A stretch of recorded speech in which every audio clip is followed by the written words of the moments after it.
হয়ে গেছে আকাশের, দেখতে পাচ্ছ অবস্থা। এই হচ্ছে বাইরের বাল দিয়েছিলাম দুজন মিলে, তো তাতে আমাদের ভিডিও এফেক্টেড হয়ে গেছে।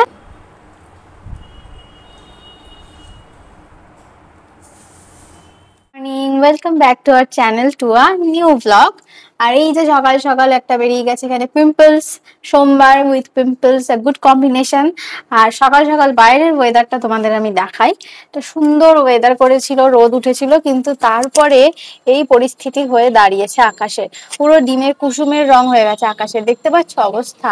তুমুল জোরে একটা বৃষ্টি আসার প্রবণতা দেখতে পাচ্ছি আমি, জানি না হবে কিনা। হাওয়াও দিচ্ছে, তো মেঘটা সরেও যেতে পারে। তো যাই হোক, আজকে হচ্ছে গিয়ে সোমবার, তার মানে আছে প্রতিমার অফিস, তার মানে উইকেন্ড শেষ। উইকেন্ড শেষের কষ্টে আমার গলা ভেঙে গেছে, এরকম কোনো ব্যাপার না। সকালবেলা এই টাইমটা জানি না কেন কেমন সর্দি সর্দি হয়ে থাকে। তবে এই পিম্পলসটা আমি আশা করিনি, বড্ড ইরিটেশন হচ্ছে। যাই হোক, আজকের দিনটা আশা করছি ভালো যাবে। দেখতে থাকো আজকের দিনে কি কি হয়, ভালোও হবে খারাপও হবে, মিলিয়ে মিশিয়ে হবে। তো ব্লগটা স্টার্ট করি। আচ্ছা, সেদিনকে যে পার্সেলটা এসেছিল যার মধ্যে এই ক্রিমটা ছিল, পন্ডসের স্যালিসাইলিক অ্যাসিড সমৃদ্ধ একটা ক্রিম, হাইলুরনিক অ্যাসিড আর স্যালিসাইলিক অ্যাসিড, যেটা আমি ফার্স্ট টাইম ইউজ করবো বললাম। সেটা কালকে থেকে ইউজ করা স্টার্ট করেছি। কালকে সেরকম ভাবে ব্লগিং করতে পারিনি। তো এবার ব্যাপারটা হচ্ছে, কালকে ইউজ করেছিলাম এটা ফার্স্টে, আজকে করছি, তাই তোমাদের অন ক্যামেরা দেখাচ্ছি। এটা টেক্সচারটা না হালকা একটা পিঙ্কিশ টাইপের একটা ভাব আছে, আর সেই আগের মতোই টেক্সচার রয়েছে, কোনো পরিবর্তন নেই, জেল কাইন্ড অফ টেক্সচার। এবার এটা ইউজ করে দেখা যাক। তবে পিম্পলসটা কিন্তু এটার জন্য বেরোয়নি, পিম্পলসটা কালকে একটা জায়গায় গেছিলাম, তো সেখানে প্রচুর ঘাম টাম হয়েছিল, যার জন্য হয়তো বেরিয়েছে, জানি না কেন।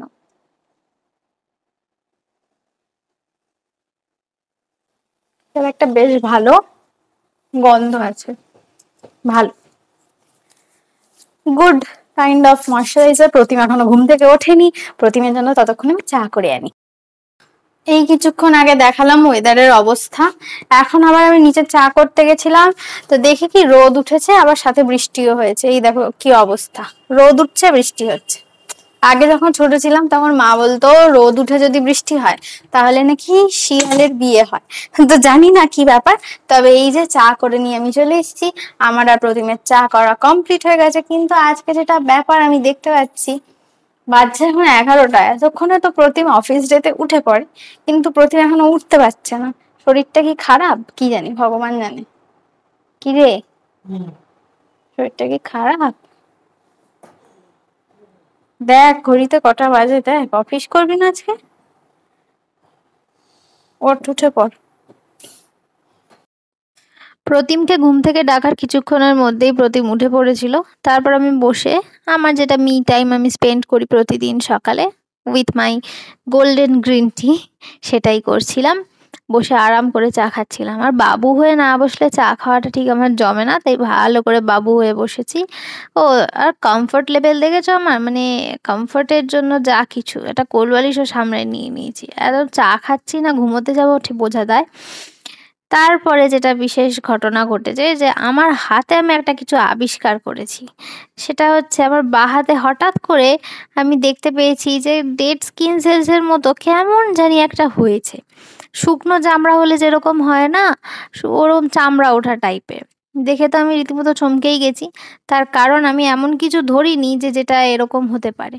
তারপর আমি ভালো করে মনে করার চেষ্টা করছি যে আমি কি আদৌ ধরেছি, সাবান থেকে এরকম হয়েছে না কিছু থেকে হয়েছে। চা তো করেছি সকালে, তার কিছু করা হয়নি। অনেক ভেবেচিন্তে কিছু না পেয়ে তারপর আমাদের হস্তরেখাবিদ যিনি আমার বাড়িতে আছেন, আমার হাজবেন্ড প্রতিম ব্যানার্জি, ওনাকে আমি ডেকেছি। উনিও কিছু আবিষ্কার করতে না পেরে ফেড আপ হয়ে চলে গেলেন। আর আমি এটা ভগবানের নামে ছেড়ে দিয়ে আবার আমার চায়ে মনোনিবেশ করেছি, করে আমি চা খাচ্ছি। প্রতিম ঘুম থেকে উঠেই প্রতিমের ল্যাপটপ নিয়ে বসে পড়েছে। আর এই সেই ল্যাপটপ স্ট্যান্ড যেটা সেদিন দেখালাম না আনবক্সিং করে, এই যে এইটার উপর ল্যাপটপটা রেখেছে। এটা আই লেভেলে হয়ে গেছে, দেখতে এখন আরাম হচ্ছে, মানে ঘাড়ের আরাম হচ্ছে। আর প্রতিমকে দিয়েছি সকাল সকাল আমি গ্রিন টি আর একটা ক্রিম ক্র্যাকার বিস্কিট। প্রতিমের কি দাবি, প্রতিমের থেকে শুনে নেওয়া যাক। বলো প্রতিম, তোমার কি দাবি? কি? এই যে বিস্কুট সম্বন্ধে, বিস্কুটটা এটা খেতে ইচ্ছা করছিল না, যাই হোক। কি বিস্কুট খেতে ইচ্ছা করছিল? বেকারি, কিন্তু ভাল লাগছে না, এটাই খেতে হবে এখন। প্রতিমের হয়েছে পেটু ব্যথা, যার জন্য প্রতিমের, এখন আমি প্রতিমকে বলেছি তোকে একটা আমি ওষুধ দিচ্ছি খা, ওটাও কুকিজের মতো দেখতে, সেটা হচ্ছে গ্যাসের ওষুধ, ওটাও কুকিজের মতনই দেখতে হয়, তো ওতেই এখন মন শান্ত রাখতে হবে, তাই তো? আমাদের আজকে ব্রেকফাস্টে কি ছিল দেখবে, দাঁড়াও দেখাচ্ছি। ছিল হচ্ছে শিয়া সিডস, যেটা প্রতিম খেয়ে নিয়েছে, আমিও খেয়ে নিয়েছি, আমারটা আমি নিচেই খেয়ে নিয়েছি, মানে নিচে থাকতে থাকতেই খেয়ে নিয়েছি। আর এখানে যে আওয়াজ হচ্ছে, যে প্রতিম ওআরএস খাচ্ছে, যার জন্য চুপচাপ আওয়াজ হচ্ছে। আর এখানে আমাদের রয়েছে ফল, ফলের মধ্যে শশা ছিল, আমি খেয়ে ফেলেছি, প্রতিম এক পিস খাইনি। তাল শাঁস, আর এটা হচ্ছে জামরুল, লাল লাল জামরুল, কোনোদিন দেখেছো এই লাল লাল জামরুল? কেউ দেখেছো? যদি অনেকেই দেখেছো, যারা দেখোনি দেখো, এটাকে জামরুল বলে, লাল জামরুলও হয়, আর এইটা সব থেকে মিষ্টি হয়, সাদাটার থেকেও লালটা বেশি মিষ্টি হয়। আগের দিন সেই তাল শাঁস দেখিয়েছিলাম, তাল শাঁস দাদু প্রেডিক্ট করতে পারেনি কি বুঝতে পারেনি জানি না, তালশাঁস দাদু শক্ত তালশাঁস দিয়েছে, তো সেই তালশাঁস খেতে আমাদের যথেষ্ট দাঁতের জোর লাগছে, দাঁত ভালো হবে তালশাঁস খাও। আর প্রতিম খাচ্ছে ওআরএস, কারণ প্রতিমের হয়েছে হাগু, কিন্তু আমিও খাচ্ছি ওআরএস, আমার আপাতত হয়নি, কিন্তু এই গরম এত যে ডিহাইড্রেশন হচ্ছে, মানে ঠোঁট ফোট শুকিয়ে যাচ্ছে। আর আমি দেখেছি একটা করে ওআরএস খেলে আমার পরের দিন অব্দি মানে একটু ঠিকঠাক লাগে, না হলে কেমন যেন সেই লতানো গাছের মতো আমি লতিয়ে পড়ি, বুঝতে পারি না কেন। এখন খাবো ফলটা, খেয়ে আমি যাব চানে, আর তারপর করব লাঞ্চ।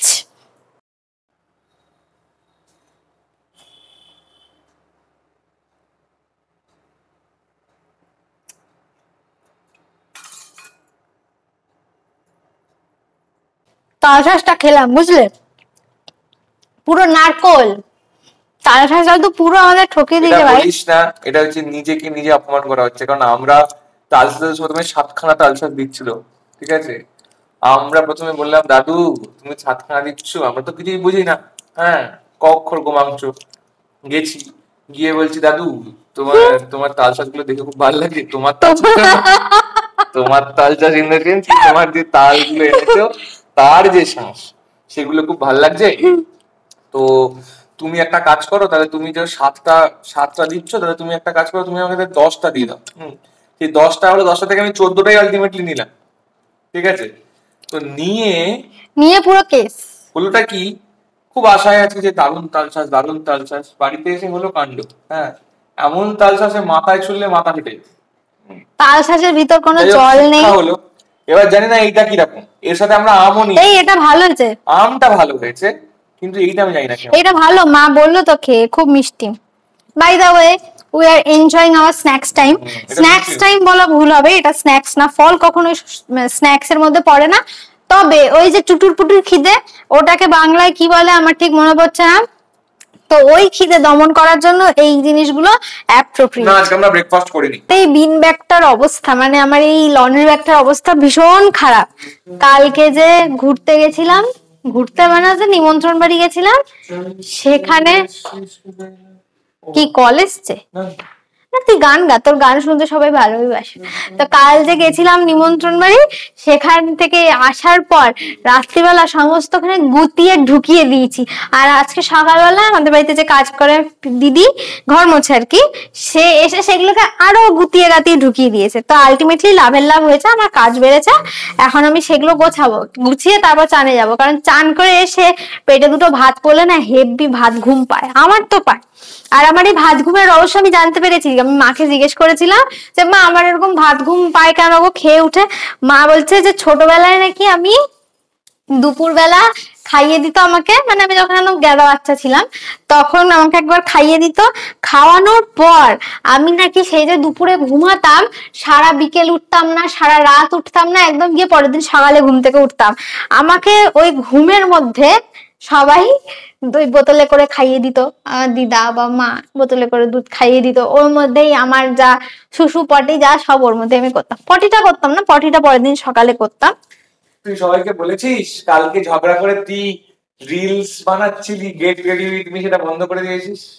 কথা বলতে বলতে শাড়িটা উল্টো ভাঁজ করে ফেলেছি। না, বলা হয়নি, আমাদের ভিডিও এফেক্টেড হয়ে গেছে, ব্লক করা হয়নি তো। এটা এই ঝগড়াটা ইয়েতে নয়, এই ঝগড়াটা যে কোনো জায়গায় বেরোলেই হয়, ঠিক আছে? বেরোনোর আগে কিছু না কিছু একটা করে। হ্যাঁ, কালকে একটু ম্যাসিভ হয়ে গেছিল, ওই জন্য আমি তেজ করে আর মানে ব্লগই করলাম না, একটা রিলস বানাচ্ছিলাম সেটাও বানালাম না, এই শাড়িটা পরেই বানাতে নিয়েছিলাম কিন্তু ল্যান্ডেড আপ উইথ ঝগড়া, প্লেন ক্র্যাশ হয়ে গেছে ল্যান্ড করার আগে। কিন্তু আজকে সকালে এই পরিস্থিতি দেখে তোমরা কেউ বলবে যে আমরা কালকে এত তুমুল ঝগড়া করেছি? আমাদের ঝগড়া কেউ শুনতে পারে না, ঘরের মধ্যে চুপি চুপি ঝগড়া হয়, কিন্তু খুব জোর ঝগড়া হয়, কিন্তু মনের মধ্যে ঝগড়া হয়, ঝগড়াটা কেউই ওরকম গাগ গাগ করে চিল্লাই না। আজকে সকালবেলা আমি রোজই সকালবেলা আমাদের রান্নার যে দিদি পিসি, তাকে রোজই সকালবেলা বাবা ফোন করে নিচ থেকে, আমি ফোনে বলে দিই কি কি রান্না হবে। এইবার দ্য ফান্ডা ইজ, আজকে সকালে আমি রান্নার পিসিকে বলেছি কি রান্না করতে হবে, এবার তার মধ্যে আমি ভুলে গেছি যে একটা রান্না মনে আছে আমি কলমি শাক করতে বলেছিলাম, আরেকটা রান্না আমার কিছুতেই মনে পড়ছে না যে আমি কি করতে বলেছি। এখন আমি স্নান করে এসেছি, এখন গিয়ে তোমাদের লাঞ্চের মেনু দেখাচ্ছি। প্রতিম এখানে দাঁড়িয়ে করাচি বেকারি বিস্কুট খাচ্ছে, আর প্রতিম আমাকে জিজ্ঞেস করলো যে কি রান্না হয়েছে, সেই সূত্রে খবর যে আমি ভুলে গেছি আমি সকালে মানে পিসিকে কি রাখতে বলেছি। লাঞ্চে বিশেষ কিছু ছিল না, সিম্পল অ্যান্ড সোবার লাঞ্চ রেখেছিলাম, তার কারণ পেটের ওপর চাপ গেছিল আগের দিনই। আজকে লাঞ্চে ছিল কলমি শাক ভাজা, কাঁকরোল ভাজা, মাছ ভাজা, পাতলা করে মুসুরের ডাল আর দই। মাছের ঝোলও ছিল, কিন্তু আমি ঝোলটা খাইনি, আমি শুধু মাছ ভাজাই খেয়েছি। কলমি শাক ভাজা মানে কলমি শাকের চচ্চড়ি, ভাজা ঠিক নয়, কাঁকরোলটা ভাজা আর মাছ ভাজা আর দই। সেই খাওয়ার পর সন্ধ্যাবেলা আমাদের ছোটখাটো খিদে পেয়েছিল, মানে একটু চাকুম চুকুম খাওয়ার আর কি, মুখ চালানোর মতো খিদে। তার জন্য আমি আমাদের রান্নার পিসিকে দিয়ে ভাজিয়েছিলাম মুড়ি আর মাখানা, তার সাথে অল্প বাদাম। রান্নার মাঝে একটা সেরা কাজ করে যায়, সেই কাজটা হচ্ছে এইটা হচ্ছে মাখানা। এগুলোকে লোক অনেক পদ্মফুলের বীজও বলে। এর মধ্যে উনি হলুদ দিয়ে দিয়েছে, মানে এটা কোন লেভেলের রান্না আমাদের রান্নার মাঝিকে না দেখলে কেউ বুঝতে পারবে না। হলুদ দিয়ে মাখানা ভেজেছে, আমি বলে এসেছিলাম প্লেন ভাজছে, আবার হলুদ দিয়ে ভেজেছে। তারপর আমরা কপতি বসেছি মুড়ি খেতে, আর এই সেই মাখানাগুলো আমাকে খাইয়ে দেয়, বাবার মুখে ঠুসে দেয়, মানে অত্যাচারের একদম শিরোমণি হয়ে উঠেছে অত্যাচার করার। ফর টুডে আজকের ব্লগটা এই অবধিই থাকছে। যদি আমাদের ব্লগগুলো দেখতে তোমাদের ভালো লেগে থাকে তাহলে please do like, share and subscribe our YouTube channel which is it's perfect. আর যারা আমাদের ফেসবুক পেজ বা ফেসবুক প্রোফাইল থেকে ব্লগগুলো দেখছো, তাদের যদি ভালো লেগে থাকে তাহলে তারা আমাদের ফলো করতে পারো। আজকের মধ্যে এই অবধি, গুড নাইট, স্লিপ টাইট, সবাই খুব ভালো থেকো, সুস্থ থেকো, আনন্দে থেকো, টাটা।